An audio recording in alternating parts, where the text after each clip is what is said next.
The first half of the Reagan era in the 1980s and 1990s was one of the few eras of good feeling in American history.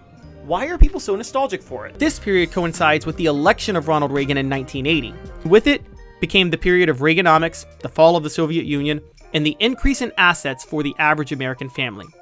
It was the era of the mall culture, outbreak of cable television, and eventually the internet. Being able to watch movies not in the theater with the advent of VHS, Walkmans and CDs replacing cassette tapes, vinyl records, and 8-tracks, and a change in music from the rock and roll and disco era to hip-hop and alternative forms of rock defined this period. It's also when the rise of the gamer culture began, first with arcades, and then the rise of in-home video game systems.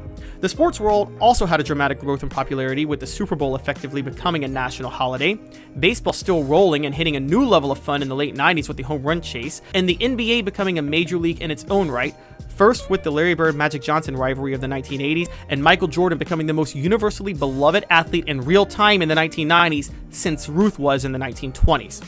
It was the Wayne Gretzky era of the NHL, and professional wrestling also took off in popularity. Society was becoming more segmented, with networks for kids like Nickelodeon, sitcoms more for parents, and channels specifically for teenagers and young adults like MTV, but everybody was able to have their thing.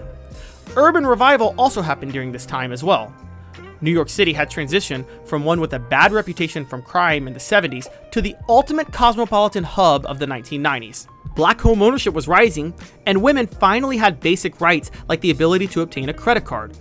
This increase in wealth coincided with people working more white-collar jobs, seemingly less stressful to say the least, and was also a huge part of the majority of high school graduates being able to enroll in college, a first in US history.